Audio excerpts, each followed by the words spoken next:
দেখুন, সালাফি আকিদার সাথে আমাদের যে বিরোধ, এই বিরোধের জন্য আমাদেরকে যুক্তি দিয়ে দলিল দিতে হয় না। আমরা সালাফি আকিদাকে কোরআন সুন্নাহের মাধ্যমে কবর দিয়ে দিতে পারবো ইনশাআল্লাহ। কিন্তু আমরা যুক্তিটা কাদের সাথে ব্যবহার করি, অথবা আশারি মাতুরিদি কাদের সাথে যুক্তি ব্যবহার করেছেন? আসসালামু আলাইকুম রহমতুল্লাহ বারাকাতু। বিসমিল্লাহির রহমানির রহিম। আলহামদুলিল্লাহি রাব্বিল আলামিন ওয়াসসালাতু ওয়াসসালামু আলা সাইয়্যিদিনা মুহাম্মদ ওয়া আলা আলিহি ওয়া আসহাবিহি আজমাইন। বর্তমান সময়ের মধ্যে আপনারা দেখেছেন, ভারতে মুফতি শামাইল নদভী এবং জাবেদ আখতারের মধ্যে একটা ডিবেট হয়েছে। আলহামদুলিল্লাহ, বাংলাদেশ, ভারত, পাকিস্তান এবং আরব বিশ্বেও এই ডিবেটটি নিয়ে ব্যাপকভাবে আলোচনা হচ্ছে এবং আমরা দেখেছি আলহামদুলিল্লাহ অনেক ভাই এই ডিবেটের পর ইসলাম ধর্ম গ্রহণও করেছেন আলহামদুলিল্লাহ। তো এখানের মধ্যে মুফতি শামাইল নদভী সাহেব যে কৌশলটা অবলম্বন করেছেন, এটা নিয়ে আজকে আমরা একটু আলোচনা করব। এবং তিনি নিজেও তার আরেকটি আলোচনার মধ্যে তিনি বলেছেন যে এই ডিবেটটা পুরাটাই ছিল ইলমুল কালামের উপর ভিত্তি করে। আমরা জানি আমাদের দেশে আমার সালাফি শায়েখরা একটা কথা বলে থাকেন যে আশারি মাতুরিদিদের আকিদা গ্রহণ করা যাবে না, কেননা তারা ইলমুল কালাম চর্চা করে। তো আজকে আমি খুব সংক্ষিপ্তভাবে ইলমুল কালাম কাকে বলে, ইলমুল কালামের ফায়দা কি এবং ইলমুল কালাম এর দলিল কি, এই বিষয়গুলো নিয়ে একটু সংক্ষিপ্তভাবে আলোচনা করার চেষ্টা করব ইনশাআল্লাহ। আমি যদি সহজে বলি যে ইলমুল কালামের অর্থ হচ্ছে কোরআন ও সুন্নাহের দলিলের সাথে যুক্তির মাধ্যমে ইসলামিক আকিদা এবং বিধানকে মজবুত করা। এখন হয়তো বলতে পারেন যে আসলে আকিদা এবং ইলমুল কালামের মাঝে পার্থক্য কি? এর মধ্যে একটা পার্থক্য এরকম যে আকিদা হচ্ছে শুধু বিশ্বাস, আর ইলমুল কালাম হচ্ছে সেই বিশ্বাসটাকে বের করা এবং সেই বিশ্বাসটাকে মজবুত করা। উদাহরণস্বরূপ, একটা হচ্ছে ফিক, একটা হচ্ছে সলাত। সলাত কি? সলাত হচ্ছে একজন ব্যক্তির কর্ম। আর ফিক হচ্ছে কি? ফিক হচ্ছে কোরআন এবং সুন্নাহ থেকে দলিল বের করে কিভাবে সলাত আদায় করবে ওই জিনিসটা বলে দেওয়া। তো ইলমুল কালাম হচ্ছে কোরআন ও সুন্নাহকে গবেষণা করে দলিল বের করে এবং তার সাথে সাথে যুক্তি দিয়ে ইসলামিক আকিদাটাকে প্রসিদ্ধ করা এবং ইসলামিক আকিদাটাকে মজবুত করা। এরপর যখন আপনি কোনো বিশ্বাস করবেন, ওই বিশ্বাসটাকে বলা হয় আকিদা। এবার আসলে আমরা একটু দেখি ইলমুল কালামের ব্যবহারটা আসলে কোথায় হয়। সংক্ষিপ্তভাবে যদি বলি যে ইলমুল কালামের ব্যবহারটা হয় দুইটা ক্ষেত্রে। এক নাম্বার হচ্ছে ইসলামিক দলিল দেওয়া হবে, তার সাথে সাথে যুক্তি দেওয়া হবে, যাতে করে আপনার কাছে বুঝে আসে যে ইসলামিক যে বিধানটা অথবা ইসলামিক যে আকিদাটা, এই আকিদাটা আমার যুক্তিও সমর্থন করে। দুই নাম্বার হলো যারা নাস্তিক হয় তাদের কাছে কিন্তু আসলে কোরআন এবং সুন্নাহ দলিল না, বাকি তাদের কাছে আকল হচ্ছে দলিল। তো ইলমুল কালামের পদ্ধতি হচ্ছে যারা নাস্তিক হবে তাদের সাথে যখন আলোচনা করবে তখন সে যুক্তি দ্বারা দলিল দিবে, সে বিজ্ঞান দ্বারা দলিল দিবে, কারণ ওই ব্যক্তির কাছে যুক্তি দলিল। এজন্য আপনি দেখবেন পুরো আলোচনার মধ্যে মুফতি শামাইল নদভী হাফিজাহুল্লাহ অধিকাংশ দলিলগুলোই ছিল ইলমুল কালাম বা যুক্তি বা বিজ্ঞানের মাধ্যমে। কারণ হচ্ছে তিনি যার সাথে মুনাজারা করছেন তিনি ছিল নাস্তিক, তার কাছে কোরআন ও সুন্নাহ দলিল না, তাকে এমন দলিল দিতে হবে যে দলিল তার কাছেও সেটার দলিল, আর সেটা হচ্ছে আকল, বুদ্ধি, বিজ্ঞান। এবার আসলে আমরা একটু দেখি যে ইলমুল কালামের কোনো দলিল আছে কিনা। আমরা সকলে জানি ইব্রাহিম আলাইহিস সালামের সাথে নমরুদের যখন মুনাজারা হচ্ছিল তখন ইব্রাহিম আলাইহিস সালাম নমরুদকে যুক্তির মাধ্যমে দলিল দিয়েছেন। নমরুদ যখন দাবি করেছে যে আমি জীবন দান করি এবং আমি মৃত্যু দান করি, তখন ইব্রাহিম আলাইহিস সালাম বলেছেন ফাইন্নাল্লাহা ইয়াতি বিশ-শামসি মিনাল মাশরিক ফাআতি বিহা মিনাল মাগরিব। এটাই হচ্ছে ইলমুল কালাম। অর্থাৎ আল্লাহ তাআলা তো পূর্ব দিক থেকে সূর্য উদিত করে, তুমি পশ্চিম দিক থেকে করো তো দেখি।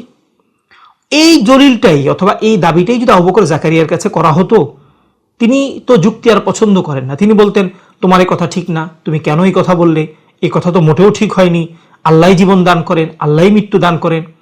ইব্রাহিম আলাইহিস সালাম কিন্তু এ ধরনের কোনো কথা বলেননি, তিনি ইলমুল কালামের আশ্রয় নিয়েছেন এবং এই ইলমুল কালামের আশ্রয়ের কারণে ওই ব্যক্তি তখন লাজবাব হয়ে গেছে। দেখুন, সালাফি আকিদার সাথে আমাদের যে বিরোধ, এই বিরোধের জন্য আমাদেরকে যুক্তি দিয়ে দলিল দিতে হয় না। আমরা সালাফি আকিদাকে কোরআন সুন্নাহের মাধ্যমে কবর দিয়ে দিতে পারবো ইনশাআল্লাহ।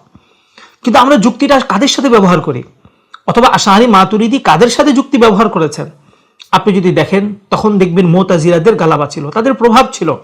মুতাজিলাদের মূল ভিত্তি ছিল যুক্তি, নাস্তিকদের মূল ভিত্তি ছিল যুক্তি। তো যখন তারা তাদের খণ্ডন করেছে, তখন তাদের খণ্ডন তো তাদেরকে যুক্তি দিয়ে করতে হবে। এই জন্যই মূলত আসলে তারা যুক্তি দিয়ে খণ্ডন করেছেন এবং তাদের কিতাবের মধ্যে যুক্তি পাওয়া যায়। এখন কোনো ভাই বলবেন যে এ আকীদা তো ভালো না। কেন ভাই? আশাআরি মাতুরিদি যুক্তি দিয়ে কি আল্লাহকে প্রমাণ করছেন, না আল্লাহ নাই এটা প্রমাণ করছেন? এই যে মুফতি শামাইল নদভী, তিনি যুক্তি দিয়ে কি প্রমাণ করেছেন? তিনি যুক্তি দিয়ে কি এটা প্রমাণ করেছেন যে আল্লাহ নাই? নাউযুবিল্লাহি মিন যালিক। বরং তিনি তো যুক্তি দিয়ে এটা প্রমাণ করেছেন যে আল্লাহ তাআলা আছেন। সুতরাং এখানে খারাপটা কোথায়? হুবহু এই কাজ ইব্রাহিম আলাইহিস সালামও করেছেন এবং আল্লাহ তাআলা কোরআনের মধ্যে বলেছেন ওয়াজাদিলহুম বিল্লাতি হিয়া আহসান, উত্তমভাবে তাদের সাথে মুনাজারা করো। নূহ আলাইহিস সালাম সম্পর্কে তার কওম বলেছিল ফাআকসারতা জিদালানা, তুমি তো আমাদের সাথে অনেক তর্ক বিতর্ক করলে। অর্থাৎ তর্ক বিতর্ক করা, যুক্তি দেওয়া, এগুলো নবীদের কাজ, এগুলো নবীদের সুন্নত। এখন আমি কাকে দেব? আমার প্রতিপক্ষকে, এটা আমাকে দেখতে হবে। প্রতিপক্ষ যদি মুসলিম হয় তাহলে তাকে আমি কোরআন সুন্নাহ থেকে দলিল দেব, যেমনি ভাবে সালাফিদের সাথে আমরা কোরআন সুন্নাহ নিয়ে কথা বলি। আর প্রতিপক্ষ যদি নাস্তিক হয়, প্রতিপক্ষ যদি মুতাজিলা হয়, তাহলে আমি তাকে কিভাবে খণ্ডন করব? আমি তাকে খণ্ডন করব যুক্তি দিয়ে। এটাই হচ্ছে মূলত নবীদের মানহাজ। এরপর আমার সালাফি শাইখদের একটা জালিয়াতি দেখেন, তারা কিভাবে আমাদের দেশের সাধারণ মুসলিম ভাই বোনদের ধোঁকা দিচ্ছে। এরা বলবে যে আমরা কোনো কিয়াস করি না, আমরা যা দিই সব সরিয়ে দিই, অর্থাৎ কোরআন সুন্নাহ থেকে যেভাবে আছে সেভাবেই দিই। অথচ নতুন যত মাসআলা আবিষ্কার হচ্ছে সব মাসআলাগুলো এরা কিয়াস করে দিচ্ছে। এবং আমি যদি দেখি, আমরা কিন্তু স্থানের অস্তিত্বকে বিশ্বাস করি, আমরা সময়ের অস্তিত্বকে বিশ্বাস করি। এখন আপনাকে যদি কোনো নাস্তিক প্রশ্ন করে সময় কাকে বলে, স্থান কাকে বলে, আপনি যদি বলেন কোরআন সুন্নাহর মধ্যে তো আল্লাহ এই বিষয়ে কোনো সংজ্ঞা দেননি, সুতরাং এই বিষয়ের মধ্যে আমাদের কোনো কথা বলা যাবে না, তাহলে কি আপনি জিতলেন না আপনি হেরে গেলেন? ইলমুল কালাম এখানে এই সমাধানটা দেয়। কোনো নাস্তিক যদি আপনাকে প্রশ্ন করে যে সবকিছু পরিবর্তন হয়ে হয়ে আসছে, যেমন আমি আমার বাবা থেকে হয়েছি, আমার বাবা আমার দাদা থেকে হয়েছে, এভাবে পরিবর্তন হয়ে হয়ে হয়ে আজ পর্যন্ত এসেছে, আপনি কোরআন থেকে এটার খণ্ডন করেন তো? আপনি তো শুধু বলবেন আল্লাহু খালিকু কুল্লি শাইইন। এখন সে তো এটা মানবে না। আপনি তাকে কিভাবে মানাবেন? আপনি তাকে যুক্তি দিয়ে মানাতে হবে। এখন ইলমুল কালাম আপনাকে কি করছে? আপনার জন্য ঈমানকে নষ্ট করছে, না আপনার ঈমানকে বিভিন্ন শুবহাত থেকে, সন্দেহ থেকে রক্ষা করছে এবং আপনার ঈমানকে মজবুত করছে? কিন্তু সালাফিরা এই জবাবগুলো কি তারা দিতে পারে? আদৌ কি এই জবাব তারা কোরআন সুন্নাহ থেকে দিতে পারবে যুক্তি ছাড়া? যদি তারা বলে যে আমরা এই জবাবগুলো আমরা যুক্তি দিয়ে দিয়ে থাকি, তাহলে ইলমুল কালামের দোষটা কোথায়? যে কাজ আপনি নিজে করছেন সেই কাজ ইলমুল কালাম করছে, আপনি করছেন দোষ না, ইলমুল কালাম করছে দোষ হয়ে গেছে। এই জন্য আমার তরুণ সালাফি ভাইদেরকে বলবো, এখনো সময় আছে, আপনারা আমাদের প্রকৃত যে আহলুস সুন্নাত ওয়াল জামাতের আকীদার যে দুইটা ধারা, আশআরী ধারা এবং মাতুরিদি ধারা, এই ধারাকে অনুসরণ করুন। এই ধারা যুগ যুগ ধরে বাতিলদের সন্দেহ সংশয় থেকে ইসলামকে হেফাজত করেছে, এখনো করছে, ভবিষ্যতে করবে ইনশাআল্লাহ। কিন্তু এই সালাফি আকীদা, এরা সারা জীবন শুধু জাল জাইফের ভিতরে ছিল, এরা সারা জীবন শুধু মানুষদেরকে বিভিন্ন ভ্রান্ত কথা বলে, চাকচিক্য কথা বলে, লাল সাদা ঘোমটা পরে মানুষদেরকে ধোঁকা দিয়েছে, এছাড়া আর কিছুই করতে পারেনি। আল্লাহ তাআলা আমার তরুণ ভাইদেরকে এই সালাফি আকীদা নামক এই ভ্রান্ত আকীদা থেকে হেফাজত করুন, আমিন। আমি আমার কওমি মাদ্রাসার তালিবুল আলেম ভাই এবং আমার আসাদিজায়ে কেরামদের কাছে আরজ রাখতে চাই যে আমাদের দেশের আকীদা গবেষণা, আকীদা পড়াটাকে আরো বিস্তৃত করার চেষ্টা করুন। আমাদের ছেলেরা মিশকাতে গিয়ে সরল আকাইদ পড়ে, অথচ এই সরল আকাইদ এটা মাতুরিদি আকীদার প্রাথমিক স্তরের কিতাব মোটেও না।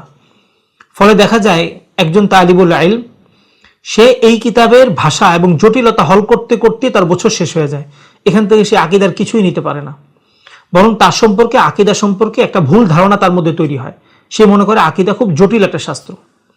এই জন্য আমি আমার আসাদিজায়ে কেরাম এবং ওয়িফাকুল মাদারিসিল আরবিয়ার কর্তৃপক্ষের নিকট আবেদন রাখতে চাই যে আপনারা এর পূর্বে আরো কিছু কিতাব যুক্ত করেন, যাতে করে আমাদের ছেলেরা দাওরা শেষ হওয়ার সাথে সাথে তারা যেন আকীদাতে মজবুত হয়, তারা যেন বিভিন্ন সন্দেহ সংশয় মোকাবেলা করতে পারে, তারা যেন সকল বাতিলের মোকাবেলা করতে পারে। আমরা মারকাজু আহলিস সুন্নাহ ওয়াল জামাআহ আলহামদুলিল্লাহ আমাদের মাদানী নিসাবের মধ্যে আমরা তৃতীয় বর্ষে আকীদার স্বতন্ত্র কিতাব আমরা পড়াচ্ছি আলহামদুলিল্লাহ। এবং মারকাজ আহলে সুন্নাহ ওয়াল জামাআর প্রতিষ্ঠা লগ্ন থেকেই উদ্দেশ্য এটাই যে বাংলাদেশে প্রকৃত সহিহ আকীদাকে মজবুত করা এবং প্রকৃত সহিহ আকীদা এবং ইলমুল কালামকে প্রতিষ্ঠা করা। সুতরাং যারা আপনার সন্তানকে মাদানী হিসেবে পড়াতে চান, আমি বলবো মারকাজ আহলে সুন্নাহ ওয়াল জামাআতে আস্থা রাখতে পারেন, এখানে আপনার সন্তানকে দিতে পারেন। উলুমে ইসলামিয়া মাদানী হিসাবের সাথে সাথে আমরা গুরুত্বপূর্ণ জামাতগুলোতে আকীদার এমন কিছু কিতাব পড়াবো যে আপনার সন্তান দাওরা শেষ হওয়ার আগেই আকীদাতে মজবুত হবে এবং বিভিন্ন সন্দেহ সংশয়ের মোকাবেলা সে নিজে করতে পারবে। আলহামদুলিল্লাহ, আমরা শুরু থেকেই আলহামদুলিল্লাহ ছাত্র সংখ্যা কম নিয়ে থাকি। এবছর আমরা মাত্র 20 জন ছাত্র নেব, অর্থাৎ প্রত্যেক জামাতের মধ্যে আমাদের কোটা হচ্ছে মাত্র 20 জন। সুতরাং যারা আপনার সন্তানকে ভর্তি করতে চান, আশা করি খুব দ্রুতই আমাদের সাথে যোগাযোগ করবেন। সাথে সাথে আমরা দাওরা শেষ করা বা দাওরার আগের বা সরবেকায়ের পর থেকে যে তালিবুল ইলম ভাইরা আছেন, তাদের জন্য পূর্বের মতোই এবছর আমরা 2টি আকীদা কোর্সের আয়োজন করব ইনশাআল্লাহ। একটা হচ্ছে 17 শাবান থেকে 27 শাবান, আর একটা হচ্ছে 1 রমাজান থেকে 16 রমাজান। আমি তরুণ তালিবুল ইলম ভাইদেরকে বলবো যে আপনি আকীদা শাস্ত্রটাকে নিজের শাস্ত্র মনে করুন এবং এই কোর্সে অংশগ্রহণ করে আপনার আকীদা মজবুত করুন, আপনার আশপাশের আকীদা মজবুত করুন এবং বাংলাদেশে প্রকৃত সহিহ আকীদাকে মজবুতভাবে প্রতিষ্ঠা করার চেষ্টা করুন। সাথে সাথে বাংলাদেশে যতগুলো ভ্রান্ত আকীদা আছে, এর মধ্যে প্রসিদ্ধ একটা আকীদা হলো সালাফি আকীদা। এটা যেমন ভ্রান্ত আকীদা, এটা যেমন সালাফ বিরোধী আকীদা, এটা যেমন জাল জয়ীফের আকীদা, এটা তেমনি দেহবাদী আকীদা।